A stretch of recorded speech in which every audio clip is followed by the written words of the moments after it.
세상이 원하는 것을 주어라. 이는 당연한 말 아닙니까? 하지만 세상이 원하는 것이 무엇인지 여러분은 아시나요? 세상이 원하는 것이 무엇인지를 알고자 한다면 오늘의 사례를 자세히 보시기 바랍니다. 이제 우리는 신상품을 통해서 세상과 소통하는 방법, 그리고 품의 개념, 최종적으로 세상이 원하는 것이 무엇인지를 알 수 있게 됩니다.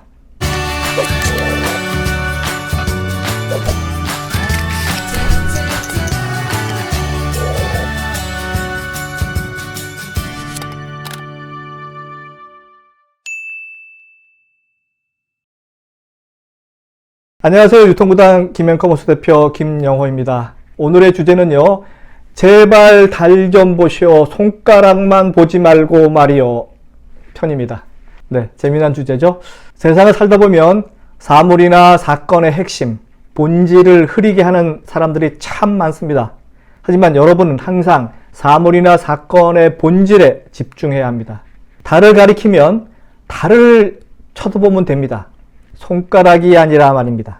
그럼 이제부터 달과 손가락 관련 사례로 들어가 보겠습니다. 맥도날드 사례입니다.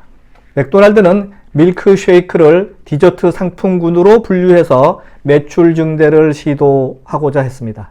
경쟁 제품으로는 KFC의 비스킷, 버거킹의 아이스크림, 이거 2개 정도를 잡았죠. 그리고 밀크쉐이크의 소비자군은 8살에서 13살의 어린이들이 즐겨 먹는 메뉴로 분류했습니다.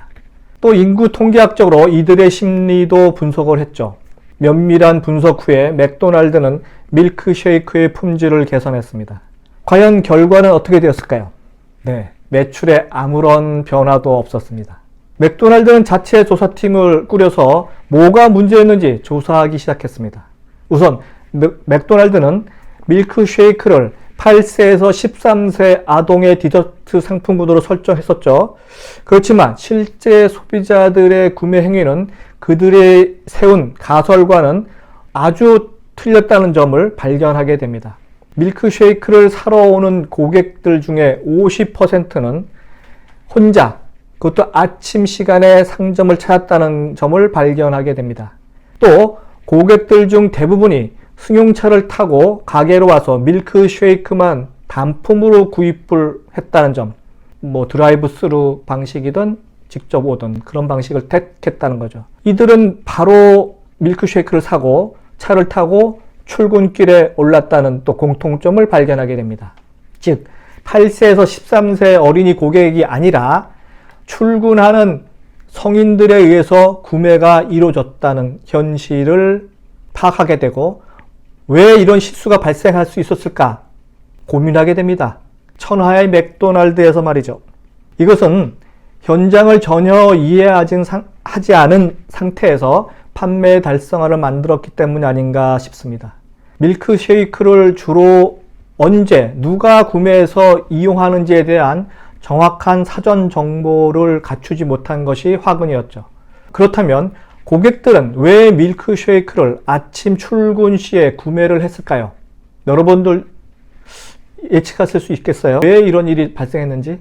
그 고객들은 말이죠. 지루한 아침 시간을 달리기 위해서 밀크쉐이크를 선택했습니다. 운전하는 동안 사람들은 왼손으로는 운전대를 잡고 다른 한 손에는 무언가를 쥐고 싶어 했습니다. 10시쯤 되면 배가 고플 것이라 라는 생각으로 무언가를 출근길에 먹어야겠다라는 욕구도 생겼다는 거죠. 이런 고객의 숨은 구매 이유를 사전에 발견하지 못한 마케터의 불찰이 화근이 되죠. 그런데 왜 고객들은 아침 출근의 무료함을 밀크쉐이크로 달래려고 선택했을까요? 아마 그 고객들은 수많은 대체안 중에서 유독 밀크쉐이크를 선택한 이유가 있습니다. 다름 아닌 부스러기가 안 떨어진다는 점입니다. 다시 설명해 드릴게요. 고객들은 밀크쉐이크를 선택하기 전에 바나나 혹은 도너츠를 선택해 보았죠. 그랬더니 바나나는 너무 빨리 먹고 그래서 자신의 심심함을 달랠 수가 없었다는 거. 도너츠는 부스러기가 많이 떨어져서 운전에 방해가 됐다는 점. 그래서 결국은 고객층들은 밀크쉐이크라는 최종 대체안을 찾고 그것에 도달하게 되었다는 거죠. 재밌죠? 그렇다면 만약 고객이 버스나 지하철로 출근할 경우 밀크쉐이크의 경쟁 상대는 누구일까요?